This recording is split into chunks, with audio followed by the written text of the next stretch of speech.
கர்த்தருடைய பரிசுத்த நாமத்துக்கு சோத்திரமும் மகிமையும் உண்டாவதாக. இதோ இந்த புதிய நாளை கொடுத்த கர்த்தருக்கு கூட சோத்திரமும் மகிமையும் செலுத்த கடமைப்பட்டுள்ளோம்.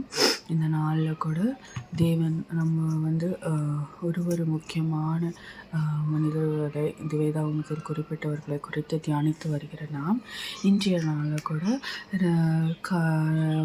2 நாளாக ஆதாமை குறித்து தியானித்தோம். நேற்றைய தினத்தில் அவர்களோட மகன்களான காயின் ஆபேலை குறித்து தியானித்தோம். இன்று இன்னொரு மகன், 3வது மகனான சேத் என்பவரை குறித்து நம்ம தியானிக்க இருக்கிறோம். இந்த சேத் ஆதாம் மற்றும் ஏவாளின் 3வது மகன் ஆவார். இவர் பெயரின் பொருள் எபிரேய மொழியில் சேத் என்பதற்கு நியமிக்கப்பட்டவர் என்று அர்த்தமாம், அல்லது பதில் கொடுக்கப்பட்டவர் என்று பொருள்.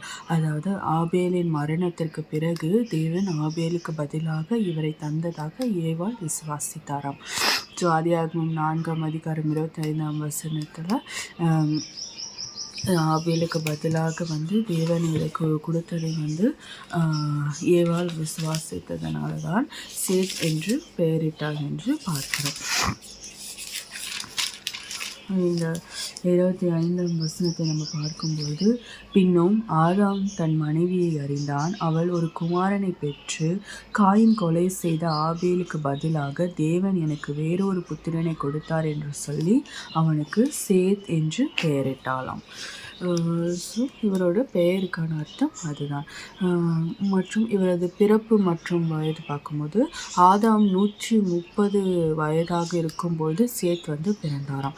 இந்த சேத் மொத்தமாக 912 ஆண்டுகள் உயிர் வாழ்ந்ததாக வேதாகமத்தில் ஆதியாகமம் 5ஆம் அதிகாரம் 8ஆம் வசனத்தில் குறிப்பிடப்பட்டிருக்கிறது.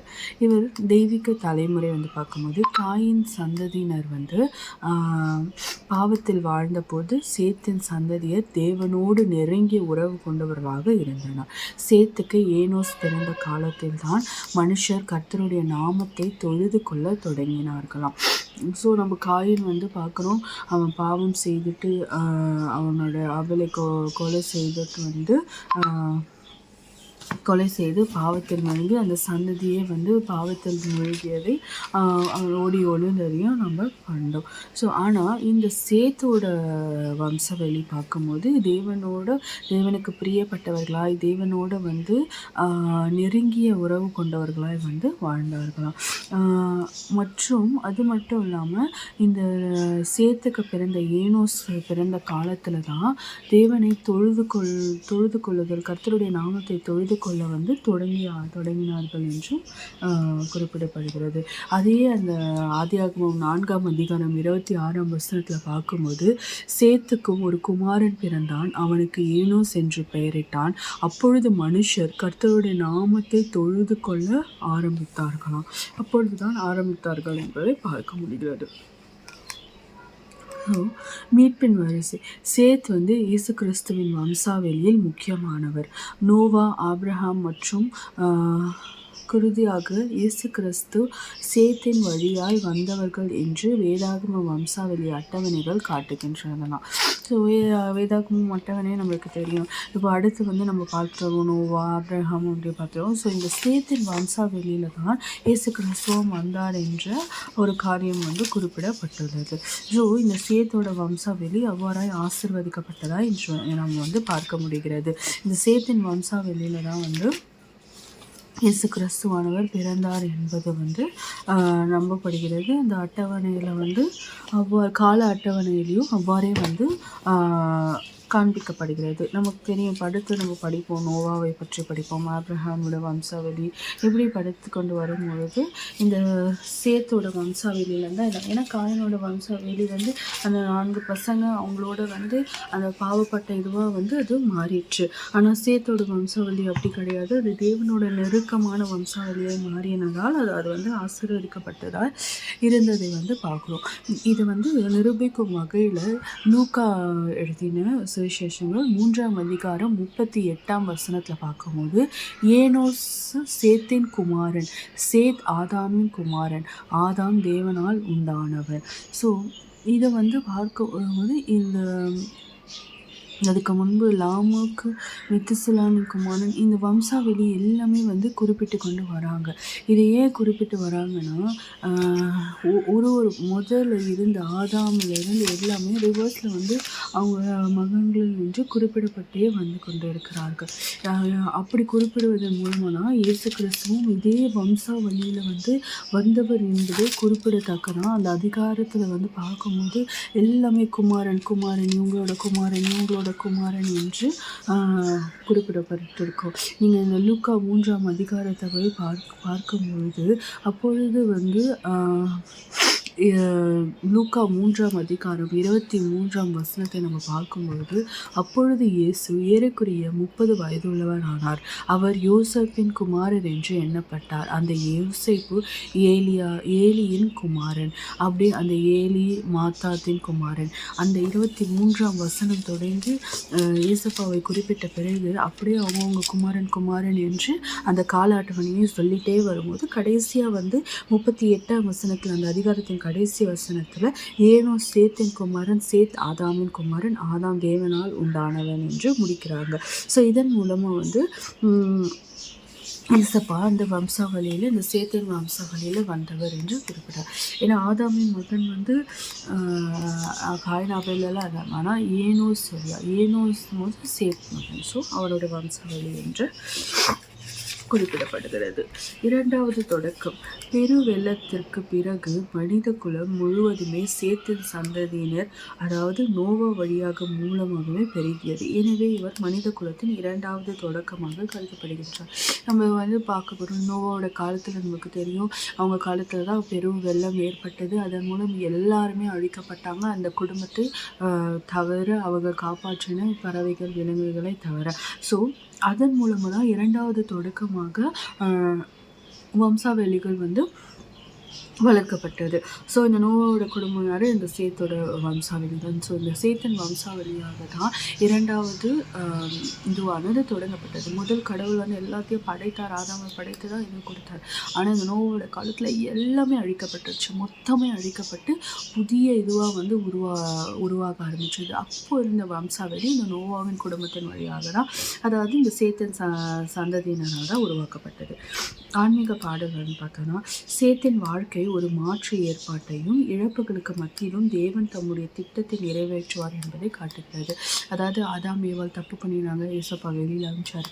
அடுத்து காயின் ஆபேல் காயின் தப்பு பண்ணி ஆபேலை கொலை செய்து விட்டான். ஸோ காயினுக்கு தண்டனை கொடுத்து அவனை ஓரமாக ஒதுக்கிட்டாரு, அவர்கிட்ட சேர்த்து கொள்ளலை.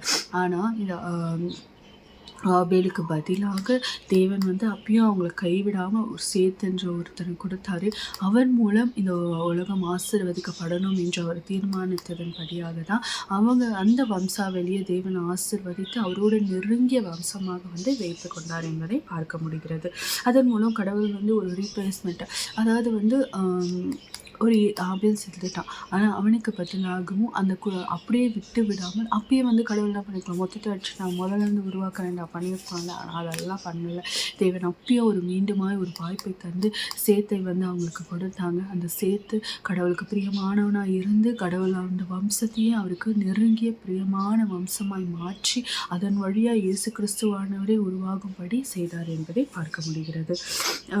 வேத சாயலில் தொடர்ச்சி. ஆதாம் தன் சாயல் தன் ரூபத்தின்படியே சேத்தை பெற்றான் என்று கூறப்படுகிறது. இது ஆதாம் இழந்த மகிமைக்கு மத்தியிலும் மனித தேவ சாயலை தொடர்ந்து சுமக்கிறான் என்பதையும் காட்டுகிறது. அதாவது தேவன் தன்னுடைய சாயலாக தான் யாரை படைத்தார்? மனிதனை படைத்தார். ஸோ ஆனால் அதே போல தான் இங்கே ஆதாம் தன்னுடைய அதே சாயலில் தான் இங்கு சேத்தான குமாரனை பெற்றான் என்று குறிப்பிடுகிறது. இதன் வழியாக தேவனுடைய மகிமை இன்னும் ரூபத்தின் அதே ரூபத்தின்படி இழந்த ஆதாம் அவன் பாவம் செய்து இழந்த எல்லா மகிமையும் மனித சாயலையும் தொடர்ந்து வருகிறது. அதனால் தேவன் உங்களோடு இருக்கிறார் என்பதை இது காட்டுகிறது என்று சொல்லுகிறார்கள். ஆதியாகமம் 5ஆம் அதிகாரம் 3ஆம் வசனத்தில் பார்க்கும்போது, ஆதாம் 130 வயதான போது தன் சாயலாக தன் ரூபத்தின்படியே ஒரு குமாரனை பெற்று அவனுக்கு சேத் என்று பெயரிட்டானாம். ஸோ இந்த ஆதாம் பார்க்கும்போது தேவன் எப்படி அவரோட சாயலை சிருஷ்டித்தாரோ அதே போல் அந்த தொடர்ச்சி வருகிறது. இப்போ ஆதாம் தேவனுடைய சாயலை சிருஷ்டிக்கப்பட்டவன். அப்போ சேத் ஆதாமுடைய சாயலே வந்திருக்கானா என்ன அர்த்தம்? கடவுளோட சாயலாகவே தான் பெறுவார். ஸோ அவரோட மகிமை இன்னும் அவனில் வெளிப்படுகிறது என்பதை இந்த இடத்துல பார்க்க முடிகிறது. ஆதாம் இழந்த எல்லா மகிமைக்கு மத்தியிலும் தேவன் அவனோடு இருக்கிறார் என்பதை காட்டுகிறது. பரிசுத்த சந்ததி காயின் சந்ததி பாவத்திலும் உலக காரியங்களிலும் மூழ்கியிருந்த பொழுது சேத்தின் சந்ததி கர்த்தரை தேடும் சந்ததியாக இருந்ததா. சேத்தின் வழி வந்த ஏனோக் தேவனோடு சஞ்சரித்தார் என்றும் குறிப்பிடப்படுகிறது. ஸோ காயின் சந்ததி பாவத்தில் நிறைஞ்சிருக்கும் போது இந்த சேத்தன் சந்ததி தேவனோட மகிமையில் இருந்ததை நம்மளால் பார்க்க முடிகிறது. அதே ஆதியாகமத்தில் 5ஆம் அதிகாரம் 24ஆம் வசனத்தில் நம்ம பார்க்கும்பொழுது ஏனோக் தேவனோடு சஞ்சரித்து கொண்டிருக்கையில் காணப்படாமல் போனார். தேவன் அவனை எடுத்துக்கொண்டார். அவருக்கு தெரியும் ஏனோக் தேவனால் எடுத்துக்கொள்ளப்பட்டார் சஞ்சரித்து கொண்டிருந்த போது.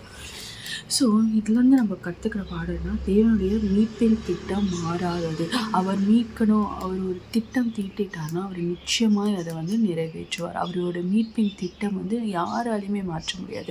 அங்கே ஒரு கொலை விழுந்து ஒருவேளை இது நம்மளோட கணிப்பின் பிரகாரம் ஒருவேளை தேவனுக்கு ஆபேல் வழியாக இந்த திட்டத்தை நிறைவேற்றணும்னு ஒரு ஆபேல் சாகணும், அவனுக்கு பதிலாக இந்த சேத்தானவன் வரணும், அதன் மூலம் தேவன் திட்டத்தை தீட்டி இப்படியாய் ஒரு ஆசீர்வாதத்தை கொடுக்க வேண்டும் என்று ஒரு திட்டம் வைத்துள்ளார். அந்த திட்டத்தை யாராலையுமே மாற்ற முடியாது. பரிசுத்தமான தலைமுறையை உருவாக்குதல். சேத்தன் மூலமாக ஒரு பரிசுத்தமான தலைமுறையை அவர் உருவாக்கினார் என்பதை நம்மளால் பார்க்க முடிகிறது. அந்த பரிசுத்தத்தின் வெளிப்பாடு தான் இயேசு கிறிஸ்துவானவரே இந்த வம்சாவளியில் பிறந்திருக்கிறார் என்பதை பார்க்க முடிகிறது. உலகிற்கு மத்தியில் தனித்துவமான வாழ்வு. அவங்க வாழ்ந்த அதே காலகட்டத்தில் தான் இந்த காயினோட வம்சாவளி பாவத்தில் நிறைஞ்சிருந்தது. ஆனால் சேத்தானவன் அந்த பாவத்தில் போய் விழாமல் தேவனுக்காக தன்னை தனித்துவமாக காட்டிக்கொண்டு பரிசுத்தமாக வாழ்ந்ததன் நிமித்தம் தான் அவனுடைய வாழ்வு ஆசீர்வதிக்கப்பட்டதை நம்மளால் பார்க்க முடிகிறது. இழப்பிற்கு பின் கிடைக்கும் மாறுதல். அவங்க ஆபேலை இழந்து அவ்வளோ கஷ்டப்பட்டிருக்கலாம். அந்த இழப்பிற்கு பதிலாக தேவன் கொடுத்த பரிசு பார்த்தீங்களா எவ்வளோ ஒரு அழகானதாக இருக்கிறது. அது போல தான் இந்த நம்மளோட வாழ்க்கையிலையும் நம்ம எவ்வளோ இழந்ததை குறித்தே நம்ம கஷ்டப்பட்டு இருக்கும் போது தேவன் நமக்காக ஒரு பெரிய காரியத்தை வைத்திருக்கிறார் என்பதை நம்ம சில நேரங்களில் மறந்து விடுகிறோம். அந்த காரியம் நம்மளுக்கு பரிசுத்தமாய் மாற்றப்பட்டு விசேஷ விதமாய் நம்மளுக்கு கொடுக்கப்படும் என்பதை நம்ம உணர்ந்து கொள்ளணும். அமைதியான ஆனால் நிலையான ஊழியம். இந்த சேத்து ரொம்ப நம்ம அவனை பற்றிலாம் பார்க்க முடியாது, இப்படி பண்ண அதெல்லாம் ஒன்றுமே கிடையாது. அமைதியான ஊழியமாக தான் இருந்தது. அவன் கர்த்தருக்கு உண்மையானவனாக இருந்தான். அந்த ஒரு காரியம் கர்த்தருக்காக ஊழியம் செய்தான். அந்த ஒரு காரியம் தான் அவனோட வம்சாவளியே ஆசீர்வதிக்கப்பட்டு அவனோட வம்சாவளியே பரிசுத்தமாக்கப்பட்டு இயேசு கிறிஸ்துவன் வரை அங்கே வரும்படியாய் நம்பப்படுகிறது. ஸோ இன்ற நாளில் கூட நம்ம ஜெபிப்போம். ஏசப்பா தகப்பனே, ராஜா சூத்திரம் தகப்பனே, அப்பா இந்த நாளில் கூட அப்பா நீர் தியானிக்கும்படியாய் கொடுத்த இந்த சேத்தின் காரியத்திற்காய் நன்றி அப்பா. நீர் அப்பா எங்கள் வாழ்க்கையில் நாங்கள் எதையாவது ஒன்று இழக்கவும் அப்பா தோல்வி அடையவும் செய்வீர் என்றால் அப்பா அதற்கு பின்னாக நீர் வைத்திருக்கிறோம் ஆசீர்வாதங்கள் அநேகமாக இருக்கு என்று நாங்கள் விசுவாசிக்கிறோம் அப்பா. இமை பொழுது காரியத்திற்காக நாங்கள் எங்களை கண்ணீரை விட்டு அப்பா வேதனைக்குள் உட்பட்டு கொள்ளாமல் அப்பா தகப்பனே நீர் எங்கள் வாழ்க்கையில் வைத்திருக்கிற திட்டத்தை யாராலும் தடுக்க முடியாது என்பதை நாங்கள் முழுமையாக விசுவாசிக்கிறோம் அப்பா. அதற்கு நாங்கள் அப்பா உங்களுக்கு உண்மையும் உத்தமமாக இருக்கவும் அப்பா உமக்கு அமைதியான ஊழியத்தை செய்யவும் அப்பா சித்தத்தின்படி வாழவும் உமக்கு பிரியமான காரியத்தை கற்றுக்கொள்ளும் அந்த ஞானத்தின்படி நாங்கள் இருக்கவும் எங்களை பயன்படுத்துங்க, ஸ்திரப்படுத்துங்க ராஜா. அதன்படி வாழக்கூடிய ஞானத்தை எங்களுக்கு நிரப்பிடலங்கப்பா. இந்த சேத்தை போல அப்பா தகப்பனே ராஜா எங்களை நீர் வைத்து பெரிய திட்டங்களையும் காரியங்களையும் அப்பா எங்கள் வம்சங்களை ஆசீர்வதித்து பரிசுத்தமாக்கும்படியாய் ஜெபிக்கிறோம். உமக்கு சாப்பா பாவம் நிறைந்த இந்த உலகத்தில் அப்பா நாங்கள் அந்த பாவத்தை நோக்கி உலகத்தரமான காரியங்களுக்கு முக்கியத்துவம் கொடுக்காம என் தேவன் உமக்கு முக்கியத்துவம் கொடுத்து ராஜா உம்மோட பாதையில் நடப்பது நிமித்தம் அப்பா உமக்கு பிரியமான காரியங்களை நாங்கள் செய்வது நிமித்தம் உம்மால் பிரியப்பட்ட வம்சமாய் இது மாற்றப்படவும் உமக்கு நெருங்கிய வம்சம் வழியாய் அப்பா எங்கள் வம்சங்கள் இருக்கவும் நாங்கள் இருக்கவும் எங்கள் குடும்பங்கள் இருக்கவும் எங்களை நீர் எடுத்து பயன்படுத்தி அருளுங்கப்பா. நீரே எங்கள் ஒவ்வொருத்தரோடு இருந்து எங்களை பயன்படுத்தி அப்பா இதை கேட்கிற ஒவ்வொருத்தருடைய மனதை கூட நீர் திறந்தப்பா, நீர் அப்பா அவர்களை அப்பா உமக்கு நெருங்கிய நபராய் குடும்பமாய் மாற்ற வேண்டுமாய் கூட ஜெபிக்கிறோம். நீர் எங்களோடு இருந்து வழிநடத்துங்க, ஆசீர்வதிங்க, பலப்படுத்துங்க. மீட்பர் ரட்சகருமாக இயேசு கிறிஸ்துவின் ஜெபிக்கின்ற ஜீவன நல்ல தகப்பனே. ஆமென், ஆமென்.